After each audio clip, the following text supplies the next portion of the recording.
안녕하십니까. 어릿강대 상민경입니다. 물론 하나님의 어릿강대지요. 오늘은 말이지요. 너 뭐하니 거기서? 너 거기서 뭐야? 너 찍는다 아빠가? 여기 찍힌다. 너 왜 옷을 벗고 있어? 빨리. 찍지 안 찍었어. 자, 빨리 가 놀아. 옷을 입고 있어야 돼. 암만 집이지만. 아빠 봐라. 이 옷을 입고 있잖아. 이게. 아이고. 안 찍었어. 조금 찍었어. 조금. 여러분. 오늘은 말입니다. 신약. 오늘 제가 참 피곤해서 오늘 주일이라 안식을 좀 취하려고 했습니다. 아침에 예배드리고. 근데 말씀은 전해야죠. 다른 건 다 스킵하더라도 쉬더라도 말씀은 생명입니다. 안 그렇겠습니까? 자, 오늘 두 번째 온라인 줌 예배를 드렸습니다. 좋았습니다. 굉장했어요. 한번 확인해 보세요. 네. 하나님 살아계십니다. 은혜가 넘쳤어요. 하나님께서 기쁨과 즐거움과 소망을 주셨습니다. 자, 오늘은요. 마태복음 19장 10절입니다. 제자들이 가로되 만일 사람이 아내에게 이같이 할진대 장가들지 않는 것이 좋삼나이다. 아멘. 네, 이 말씀은요. 예수님께서 고난을 당하시기 전 예루살렘 입성 전 유대지방에서 전하신 말씀인데요. 가르쳐 주신 말씀이지요. 남편이 아내를 함부로 버릴 수 없느니라. 이혼을 못한다는 얘기지요. 아내가 음행한 연고 없이는, 즉 바람을 피지 않았으면, 간음을 하지 않았다면은 외간 남자와 이혼하여서 이혼증서 써주고 아내를 헌시착 버리듯이 버릴 수 없느니라. 그렇게 말씀을 가르쳐 주셨습니다. 그런데 말입니다. 이미 2000년 전 유대 땅에 이혼과 재혼이 만행했다는 증거지요. 하도들 많이 이혼하고 또 재혼하니까 또 3혼하고 4혼하고 5혼하고 6혼 7혼 막 해대니까 왜 그렇게 했을까요? 음행, 정욕, 성욕, 그놈의 그것 때문에 그런 거지요. 오늘날은 안 그렇습니까? same thing이다. 이겁니다요. 더하면 더했지 덜하지는 않다. 이거지요. 자, 그러니까 예수님께서 그 꼴을 보다 못하시고 한 말씀 가르쳐 주는 거지요. 아내를 쉽게 버리지 마라. 요즘은 남자가 아내를 버리기는커녕 여자가 남편을 버립니다. 아내가. 그런 시대가 됐어요. 시대가 영리로 역행하고 있습니다. 물론 남편이 아내를 버리는 것도 순리는 아닙니다. 영리지요. 그래서 예수님께서 가르쳐 주시는 이 말씀은 남편이고 아내고 서로 충실하고 서로에게 사랑과 존중으로 대하며 서로 신뢰 가운데서 가정생활을 지속하되 끝까지 지속하고 천국 갈 때까지, 그리고 절대로 갈라지지 마라, 헤어지지 마라, 이혼하지 말라는 것이지요. 그런데 만약에 음행한 연고가 밝혀지면 어떻게 됩니까? 그 가정이 깨지기 쉽지요. 오늘날도 음행의 연고 때문에 많이 갈라서지요. 물론 경제적인 이유가 더 많을 것 같습니다. 오늘날은. 자, 우리 인생은 이렇게 각종 죄로 가득 차 있어요. 이혼과 재혼은 뭘 의미합니까? 이혼 후 재혼을 한다는 것은 음행을 의미하는 것입니다. 왜 그렇습니까? 어떤 사람은 그 음행을 즐기기 위해서 재혼하고 다시 이혼하고 삼혼하고 사혼하고 다시 이혼하고 그러니까 자꾸 파트너를 바꾸지요. 마치 부부지간을 무슨 체인지 파트너 하듯이 즐기고 있습니다. 몇 년에 한 번씩 정기적인 행사로 이혼을 하고 또 재혼을 합니다. 재혼을 한다는 의미는 왜 음행이냐? 우리가 처음 결혼할 때 서약하지 않습니까? 가문머리가 밥벌이가 될 때까지. 좀 저는 좀 밥벌이가 돼가니까 이혼해도 됩니까? 안 되는 것이지요. 그 약속을 서약을 어기고 자꾸 이혼하고 재혼하는 것은 음행이다는 것이지요. 오히려 그 음행을 하고 싶어서 자꾸 이혼이 점점 성행하는지도 모르겠습니다. 자, 그런데 말입니다. 여기를 보면요. 예수님의 이 가르치심을 듣고 제자들이 예수님께서는 그 당시 유대인들의 사고방식인 아내가 가늠했으면은 이혼해도 된다. 이혼증서 써주고 이혼해버려라. 모세를 통해 주신 율법이지요. 그러나 그것을 빌미로 엄청난 이혼이 발생했습니다. 많은 이혼이. 정말로 아내가 음행해서 이혼이 그렇게 많이 발생했을까요? 저는 그렇게 생각하지만은 않습니다. 무슨 말이냐면요. 아내를 버리기 위해서 음행에 누명을 씌우는 남편들이 어찌 없었겠습니까요? 그런 자들은 많이 있었을 것입니다. 그래서요. 제자들이 예수님의 이 엄격한 가르치심을 듣고 주여 그러면 차라리 결혼하지 않는 게 낫지 않겠사옵나이까? 라고 반문하고 있습니다.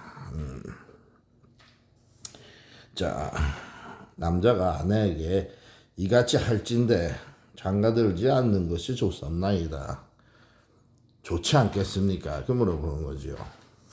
독신으로 지내는 것이 이혼을 해서 죄 짓는 것보다 낫지 않겠습니까? 이렇게 이해할 수 있는 구문이지요. 독신이라.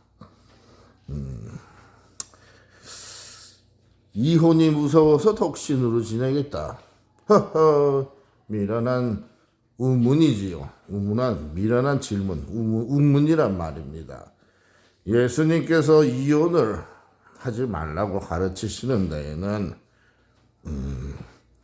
더러운 마음에서 아내를 미워해서 더 이상 아내에게 사랑이 정이 떨어지니 더 이상 살고 싶지 않아서 또 다른 여자가 눈에 성에 차서 아내를 버리기 위해서 갖은 방법을 간구해서 아내를 버려버리는 행음의 누명도 씌울 수 있고요. 오늘날은 탐정들이 있어서 어렵지만 옛날의 유대 사회에는 남편이 내가 보았습니다. 내 아내가 음행하는 남자 만나는 것을 그렇게 거짓 소문을 내면 음행의 누명을 씌울 수 있겠죠. 그리고 이혼할 수 있었겠죠.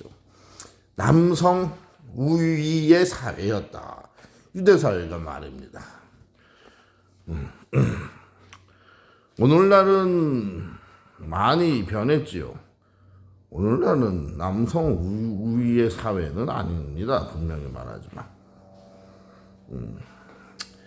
오늘날은요, 남녀 평등이 이루어지는 사회도 아닙니다. 제가 보기에는요, 여성이 더 우위에 있는 사회인 것입니다. 실제로 그렇지요. 어딜 가도 여성이 더 환영을 받습니다. 실제로 여성들이 더 젊을 때나 나이 들어 늙을 때나 여성들이 더 여러 용도로 갖가지 쓸모가 더 있는 세상입니다.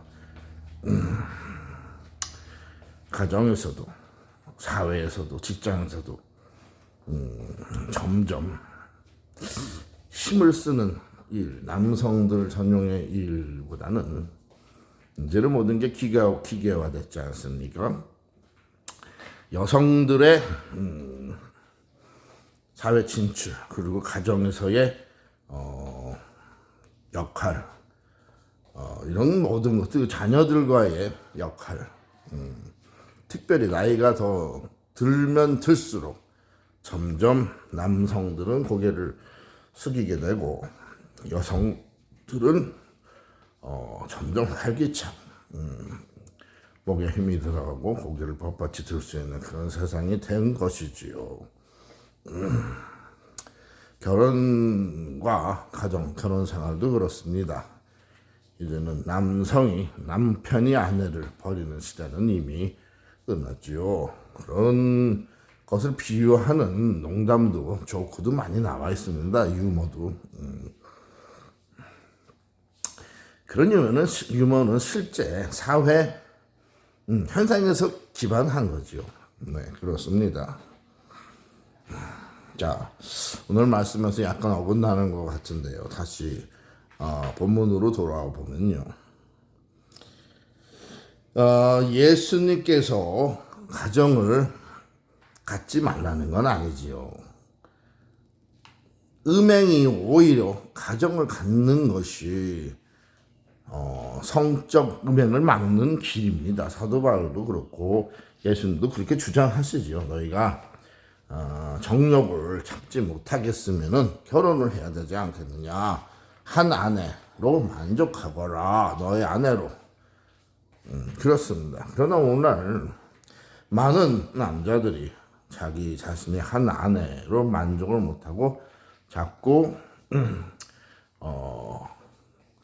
곁눈질을 하고 허튼 짓을 합니다. 유명인들도 그렇죠. 그래서 공직에서 물러나게 되고 소문이 나게 되면서 개망신이 되면서 자살을 하는 국회의원도 있지 않습니까? 도지사 하다가 쫓겨난 사람도 있고요. 제가 그 고인이 된 그런 정치인의 이름을 얘기하지 않겠습니다. 이미 고인이 됐는데 그 고인의 명예를 손상시켜서야 되겠습니까? 그러나 이런 일들은 비일비재하게 많이 일어나죠. 바로 이 마태복음에서 예수님께서 가르쳐 주신 이 가정생활, 결혼과 음행과 또 독신의 원리를, 싱글의 원리를 잘 우리가 깨달아 알았다면은 막을 수 있는 문제입니다. 성경 말씀은 우리 삶의 전반적인 문제의 해결책 열쇠를 주고 제시해주고 있습니다. 자,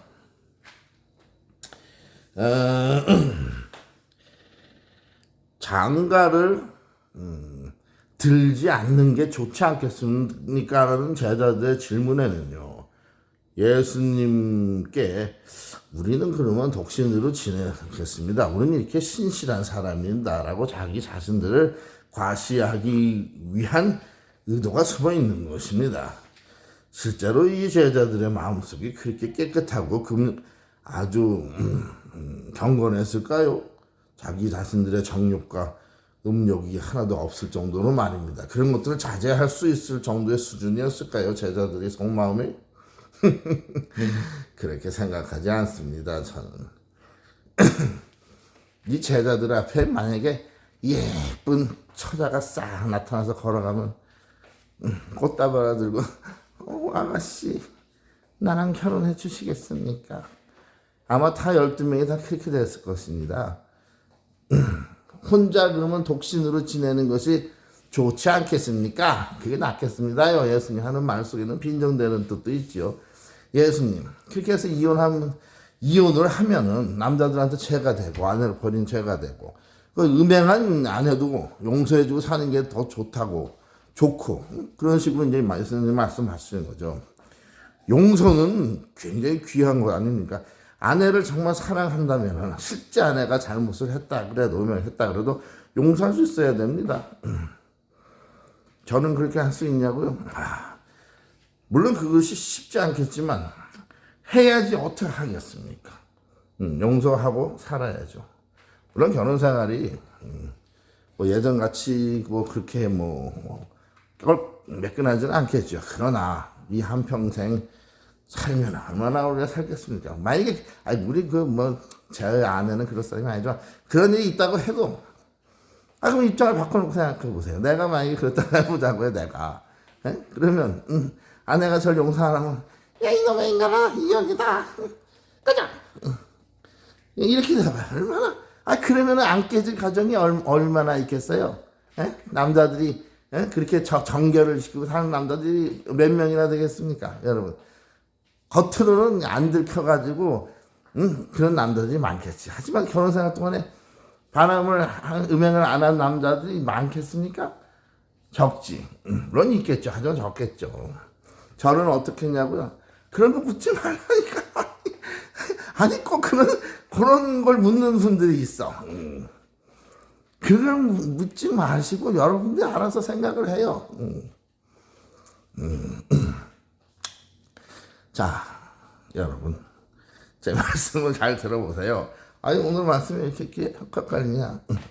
분명히 내가 무슨 말씀을 교훈을 드리려고 했는데 이겁니다. 이거. 자, 그러니까요.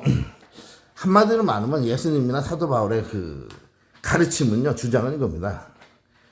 사람은 원래 자연스럽게 결혼을 하는 것이 맞다.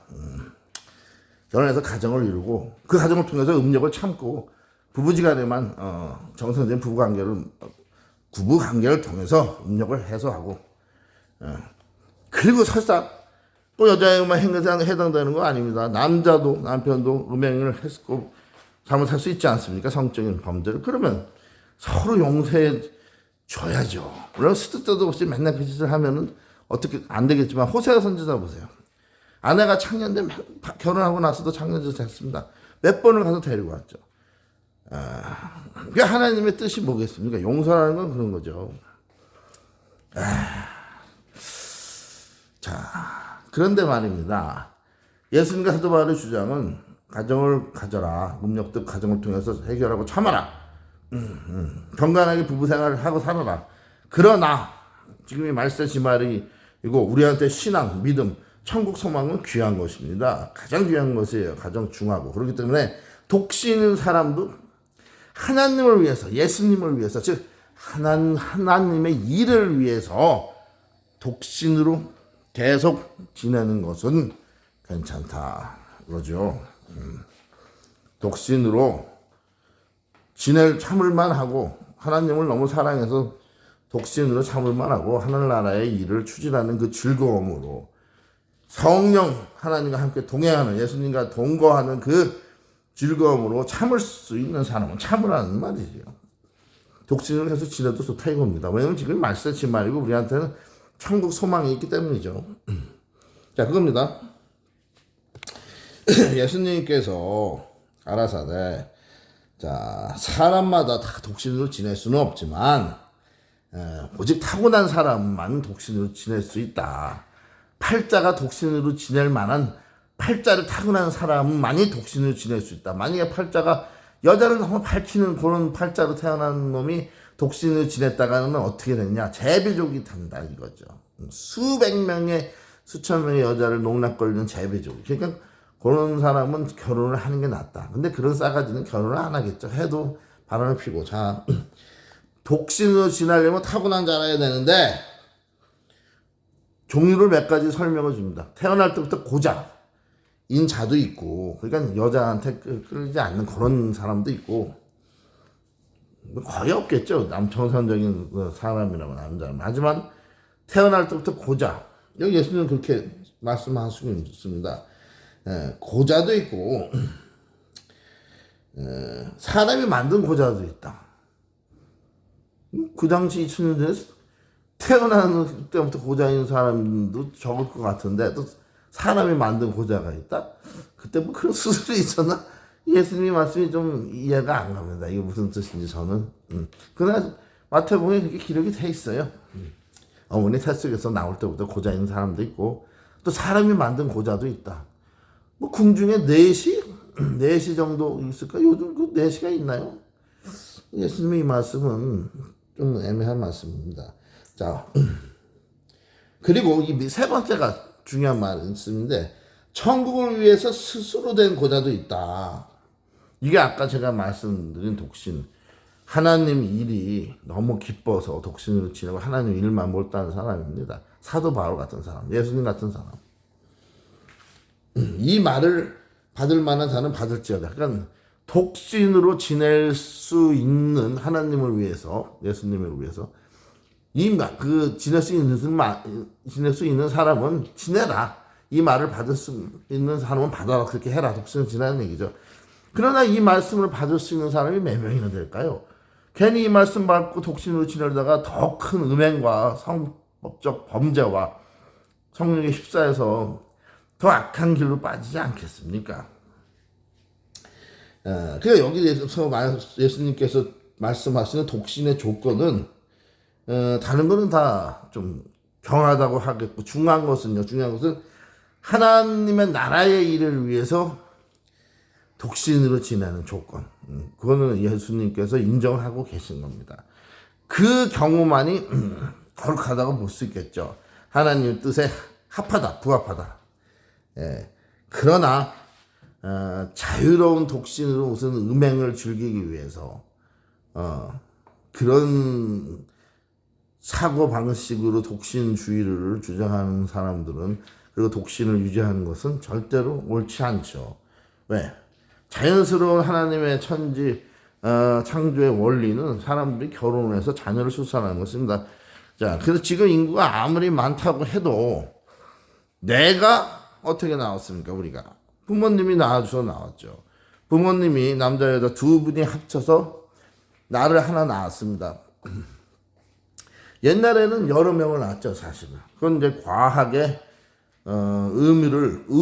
책임을 과하게 수행한 거죠. 오늘날 저도 아들이 둘이 있지만 두 사람이 합쳐서 부부가 2명을 출산하면 자기의 의무를 다 한 것입니다. 왜냐면 그 부부도 두 생명체고 각기 부모로부터 생명을 부여받았잖아요.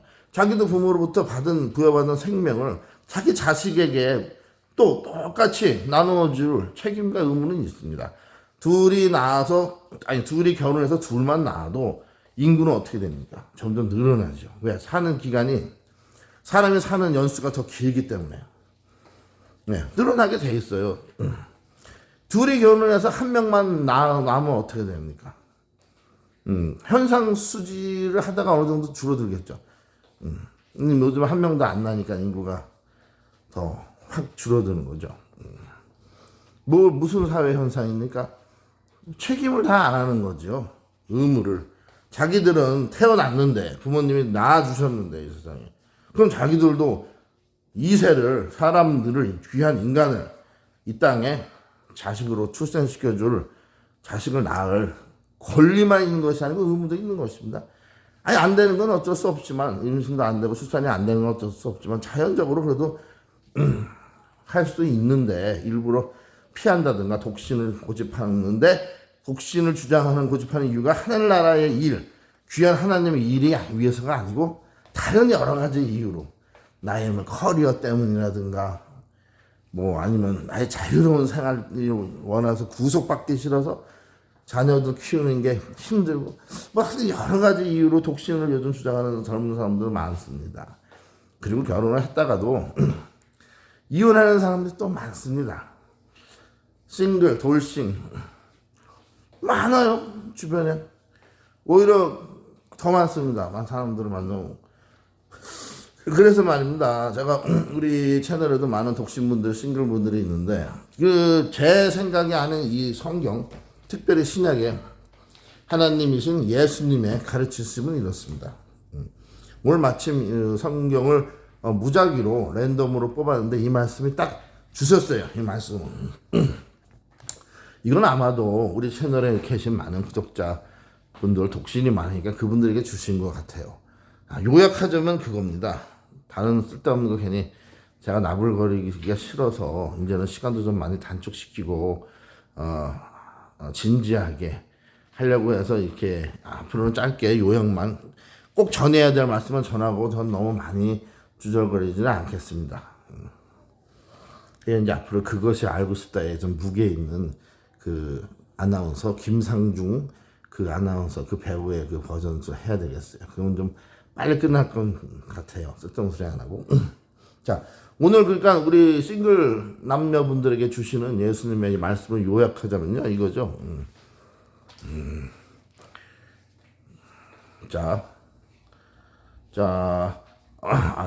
이것도 채팅이 들어왔네. 한 분이 또 새로 들어오셨습니다. 단톡방에 환영해야 되겠죠. 자, 이거죠. 뭐냐면요, 독신으로 지내는 것이나 결혼해서 가정을 꾸미는 거나 자녀를 낳는 거, 이것은 자기 마음대로 결정할 수 있는 것이 아닙니다. 하나님께서 각 사람마다 이렇게 그 길을 제시해 주시고, 운명이라는 말은 제가 쓸 수 없지만, 필연으로 그런 부부 배우자를 만나게 되고, 또 필연으로 못 만나는 사람도 있어요. 그렇기 때문에 자기가, 그러나 중요한 건 내가 의지적으로 독신으로 지내면서 나는 내 가족들을 돌보는 것보다는, 처자식 돌보는 것보다는, 아니면 내가 남편과 내 자식을 돌보는 것보다는 나는 예수님의 신부로, 남자건 여자건 떠나서 예수님의 신부로 예수님만을 위해서, 하나님만을 위해서, 하나님의 일만을 위해서 전도와 구제와 봉사와 예배와 모든 말씀과 찬양과 기도, 이런 생활에 집중하겠다. 혼자 자유롭게. 그러면 독신으로 지내라 이거죠. 하나님이 허락하시는 겁니다. 독신으로 지내라. 그게 왜? 그것도 가치가 있으니까. 너의 천국에서의 영생 복락을 영원히 누리는 그 기간에 너가 이 세상에서 네가 독신으로 지낼 만큼 너의 그 모든 권리나 그 즐거움을 다 가족의 그 소중함을 포기하고 하나님의 나라를 위해서 열심히 헌신하고 너가 참고 인내하고 너가 고통받고 외롭게 그렇게 왔으니까 천국에서는 너에게 큰 상급을 주겠다. 영원히 누리는 그 상급. 그러니까 독신으로 한 번 맞춰서 가정도 갖고 일구지 않고 하나님을 위해서 예수님을 위해서 일하는 독신으로 지내다가 천국 가는 사람들은 복이 많은 거죠. 그러나 그 외에 다른 목적으로 은큼한 목적이나 아니면 게으른 목적, 책임을 다하지 않으려는 그런 비겁한 목적으로 독신으로 지내는 거, 일부러 결혼을 피하고, 이것은 옳지 않다. 오히려 그런 사람들에게는 음행으로 빠지는 성적 범죄의 길로, 간음의 길로 빠질 수가 더 크다. 여러분 혼자 사는 싱글 독신이라고 해서 성적 그런 관계를 아무나 막 맺을 수 있는 자유가 있는 거 아닙니다. 성경은 성적 행위, 뭐 영어로 얘기하자면 노골적으로 표현하자면 섹스죠, 섹스.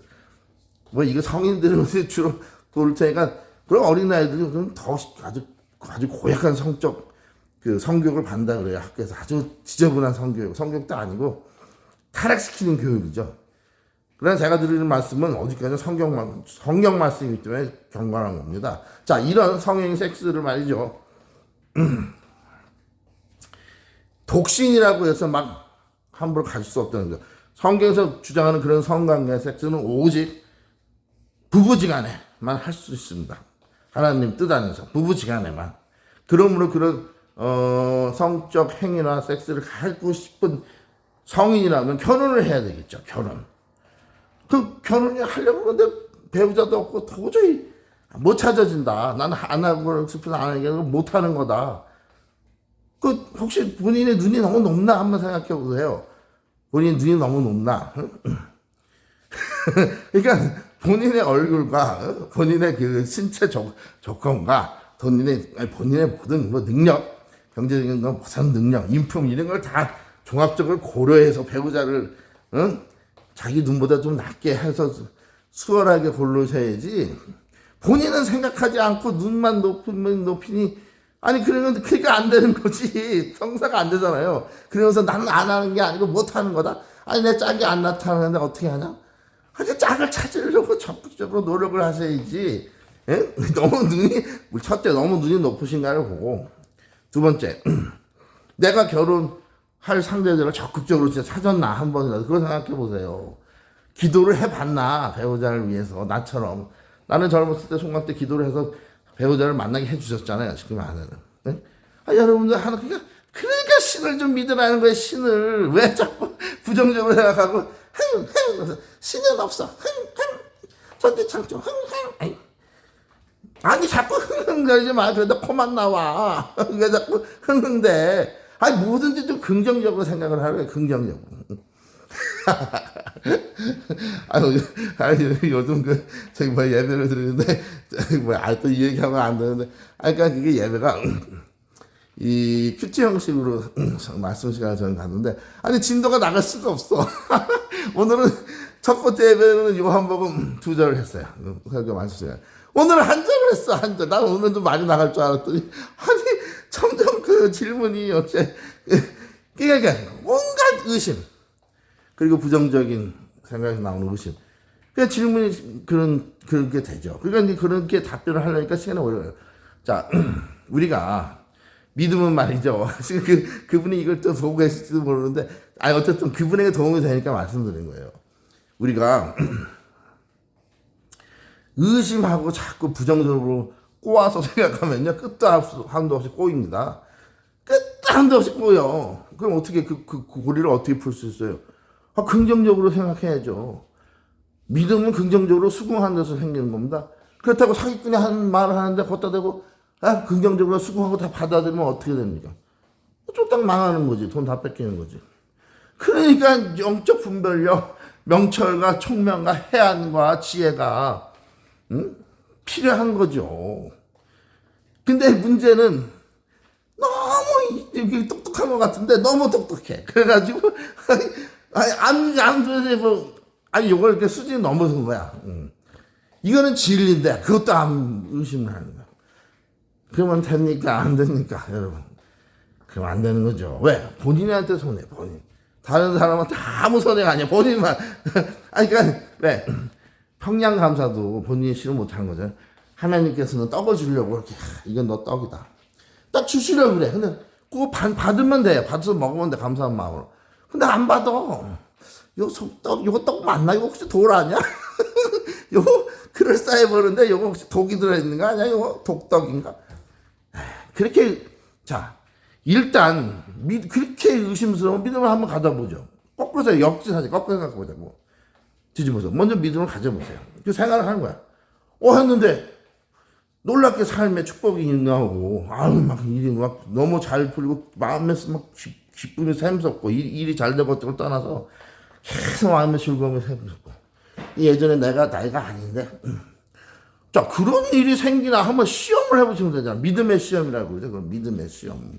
요즘은 11조 시험하면 안 돼요. 말라기에서 목사놈의 새끼들이, 목사놈들이, 그런 나쁜 놈들이 있어요. 아주 그냥. 요걸 처먹어도 싸는. 꼭 목사놈인데, 그런 놈은 목사가 아닙니다. 여러분, 교회 갔을 때 목사라는 놈이 11조를 하나님이 유일하게 하나님을 시험해보라는 거 말한 거니까 11조는 시험해보세요. 여러분. 하나님 복 주나 안 주나. 그렇게 말하는 놈은 가짜입니다. 그건 목사가 아니에요. 목양을 하는 놈이 아니에요. 11조치 배스땡 때문에 그러는지. 왜? 11조로 하나님을 시험해보라는 건 구약시대에 있는 말씀입니다. 구약, 말라기. 왜? 구약시대에는 레위 지파를 먹여 살 유대인들의 의무가 있었어요. 다른 11지파가. 그래서 유대인들은 11조가 의무였습니다. 그 의무를 책임을 지지 않으려고 회피하는 자들. 하여튼 저주가 임하죠. 그러니까 11조를 들어서 레위 지파가 살 수 있게 제사장 지파한테 11조를 두는 사람은 하나님께서 복을 주신다는 거예요. 창고에 복사가 넘칠 만큼. 그 구약시대 유대인들은 11조로 하나님을 시험해도 먹힙니다. 무슨 말이냐. 11조 드리면 복을 받아요. 진짜 줘요. 창고 고가에 넘치도록. 11조 안 드리면 저주가 임하고. 경제적으로도 하나님 꼭 그 치시죠. 왜 하나님은 언약을 지키세요. 언약의 하나님. 능력도 있고. 그러나 그 구약의 말씀을 오늘 시대까지 갖고 와서 이 복음시대에 목사라는 놈들이 고발수 구약시대 갖고 와서 신약시대 복음시대에 사는 성도들에게 너희들이 11조로 하나님을 시험해라. 이런 썩어 죽을 놈들. 지금 어느 시대인데 11조로 하나님을 시험하라. 그런 말 같지도 않은 소리 하고 있어요. 그런 감은 이설로 순진하고 무지한 성경 말씀을 모르는 이 무지한 신자들을, 성도들을, 특히 대부분 나이 든 여자 성도들 이렇게 현역시켜가지고 진짜 11조 내면은 복이 쌓이나? 그게 바로 기복신앙 조성이죠. 지금은 11조로 하나님을 시험할 수 없습니다. 지금 이 시대는 분명히 말하지만, 만약에 11조를 들여서 내 창고 곳간에 경제적인 돈이 쌓이기를 원해서 그걸 하나님을 시험했다가는 오히려 그 사람은 저주를 받습니다. 그렇게 하나님을 시험하면 안 돼. 11조로. 지금 이 시대는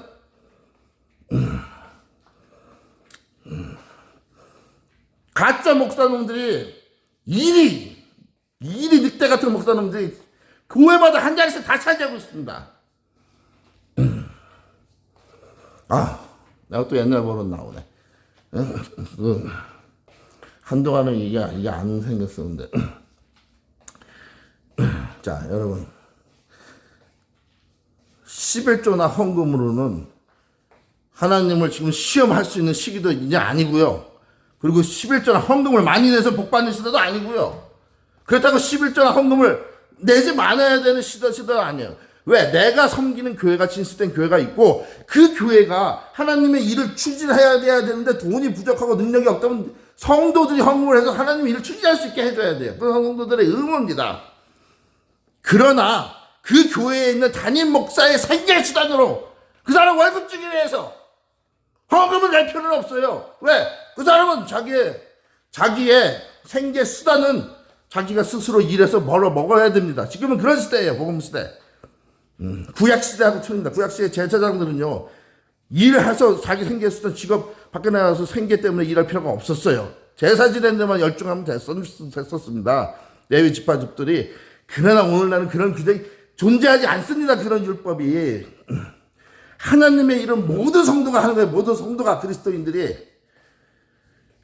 하나님의 목양이나 목회를 직업화할 수 없다는 얘기입니다. 직업화.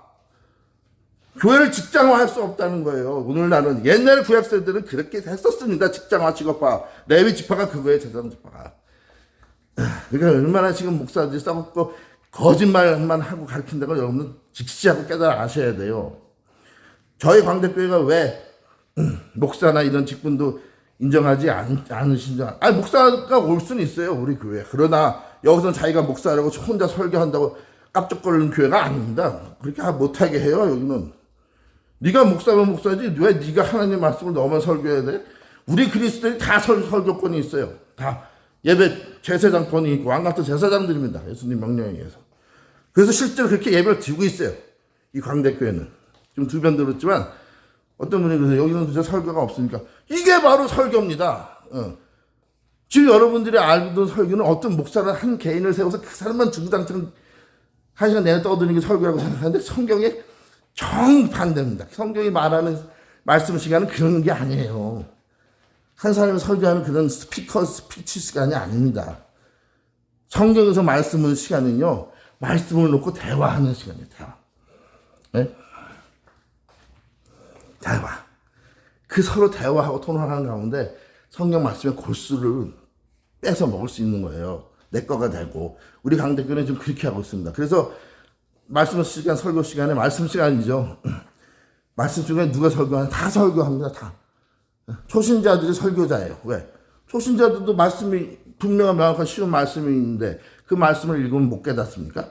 초신자들은 뭐 장님이니까 지능이 떨어지니까.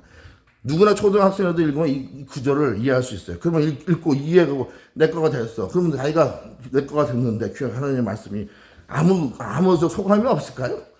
로봇가 아니죠. 우리는 하나님의 귀한 말씀을 받으면 소감이 있어야 돼요. 은혜 받은 게 있어야 되고. 그럼 그걸 얘기해야죠, 서로. 읽었는데 그게 없다.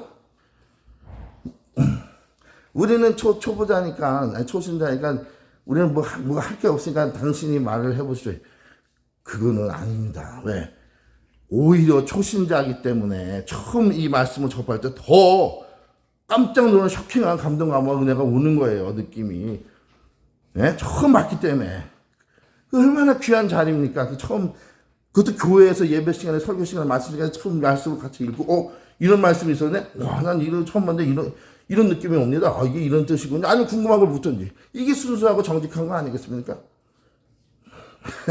그러니까 제가 오늘 예배 때 어떤 분과 그 말씀을 많이 나눴어요. 근데 그분이 이 영상을 보시면 혹시 실족할 줄 몰라. 그러나 저는 그분을 책망하는 게 아닙니다. 책망하는 게 아니에요. 그래서 저거 오늘 그 설교 시간에 많은 부분을 그분의 질문에 답변을 드린 거예요. 그러나 말씀 시간에 그 말씀의 꿀같이 단 꿀을 받아 먹으려고 다른 참여자들은 그분의 그런 부정적인 그런 사고나 의심, 궁금증 때문에 성경 말씀 배울 시간이 뺏기잖아요. 그래서 이제 오늘 제가 이런 제안을 했어요. 이 성경 구절에 지금 우리가 읽은 성경 구절에 해당되지 않는 직접적이지 않은 그런 기독교 신앙 전체에 대한 전반적인 질문은 아니면 사회 현상 이런 거 역사 이런 거의 질문은 포괄적인 질문을 우리가 신교 시간에 서로 하자. 의논을 나누자. 지금 이 요한복음은 요한복음 말씀을 놓고 시간은 제한되어 있는데 지금 말씀을 깊이 파고 들어가야 되는데 일단 그 말씀을 받아들이려고 배우려고 왔는데 일단 부정적인 시간을 깔아놓고 선입견을 갖고 말씀을 대하니 전혀 받아들여지지 않죠. 그 앞으로 이런 식으로 계속하면 예배가 방해되는 거죠. 왜? 진짜 말씀을 배우려고 믿으려고 온 사람들에게는 방해가 된단 말이에요. 이제 제가 이제 그분한테 그런 말씀을 직접 하면 상처가 되니까 이제 하지 않았지만 이런 영상을 혹시 그분이 우연히 보게 된다면 절대 그분이 지금 믿음이 없고 그래서 의심이 칵칵 사서 그래요. 그러나 이 광대교회 한 번, 두 번 예배에 참여하심으로써 그 의심 부림이 사라지고 이제는 강요가 아닌 자기 스스로 이 꿀같이 난 말씀을 좀 더 들어보자, 배워보자.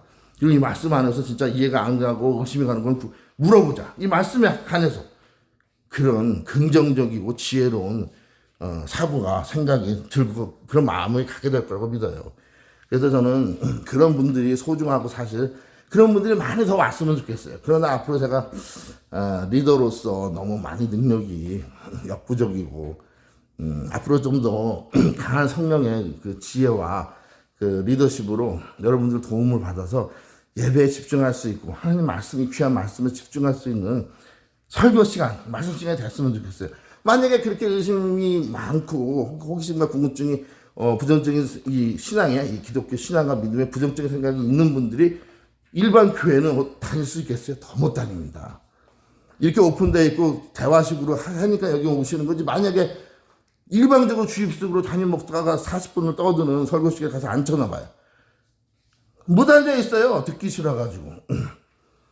그러니까 이 광대교회는 일반 교회하고는 틀린 거예요. 그래서 앞으로 저는 그런 분들의 답변에 아주 소상하고 자세하게 답변을 해드리는 게 제 의무라고 저는 느낍니다. 그래서 오늘도 그렇게 자세하게 답변을 하다 보니까 이거 한 절 간신히 나가고 그렇게 돼버렸어요. 근데 하나님 보시기에는 좀 제가 좀 더 지혜롭게 앞으로는 말씀 시간에는 성경 말씀에 대한 얘기만 하고 친교 시간에 얼마든지 길이 열려 있잖아요. 여기 광대교회는 친교 시간에 얼마든지 얘기할 수 있어요. 제가 예배 시간에 자꾸 그런 질문을 유도하게끔 던지게끔 하는 건요. 그 사탄의 영이 그 조작하는 겁니다. 그런 초신자 불신자들의 마음속에서 예배에 집중하지 못하게끔 자꾸 이상한 질문, 의심이 가득 찬 질문, 부정적인 질문. 자, 그러니까 일반 교회에서 일반적인 주입식으로 무조건 들으라 하는데 저는 그렇게 하고 싶지 않습니다. 좀 더 온유하고 겸손하고 부드러운 방식으로 그분들을 달래가면서 좀 이따 신교 시간에 전반적인 질문 그때 나누자 서로. 이렇게 하고 앞으로 예배 시간에는 말씀 시간에 성경 말씀에 집중할 수 있는 진짜 하나님의 참 예배다운 예배자들로 변모돼가는 그런 것을 하려고 합니다. 저희 광대교회가. 그분도 혹시 이 영상을 우연히 보신다면 절대 마음의 상처나 실족하지 마시고 저는 그분뿐만 아니고 모든 분들을 사랑하는 마음을 갖고 있습니다. 예전에는 그런 사랑하는 마음이 없었는데 이제 생겼어요. 생겼을 때 예수님의 마음, 하나님 아버지의 마음이 내가 생겼단 말이에요. 내가 그걸 가지고 가서 갖게 하는데 하나님이 주셨어요. 넌 이제 이런 마음을 가지고 하라고. 그래서 이제는 악성 댓글 보세요. 제 채널에. 그래서 거기다가 예수님께서 여사님을 사랑하십니다. 뭐 선생님을 사랑하십니다. 예수님을 믿으시는 축복만 합니다. 그런 좋은 그리고 그 진실된 말만 하나님만 믿으시라고 예수님 믿으 하나님은 당신을 사랑하신다고. 자, 이 말밖에는 해줄 수 있는 게 없는 거예요. 그러니까 무슨 얘기하다가 그런 분들이 꼭 그분만 아니고 그분이 대중적인 대표예요. 많은 일반인들 그런 의심 구름을 갖고 있어요.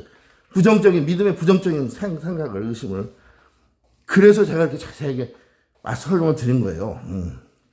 그런 의심이 이제 앞으로 없어질 것이다. 한 번, 두 번 예배에 참여하다 보면 광대교 예배 말입니다. 이건 주입식 예배가 아니거든요. 주입식 설교가 아니에요. 하나님께서 우리의 사랑의 대화 가운데 성령께서 운행하셔서 마음문을 활짝 열어주시는 겁니다. 지혜가 생기게 해주고 명철을 갖게 해주시고 그러면 의심이 사라집니다.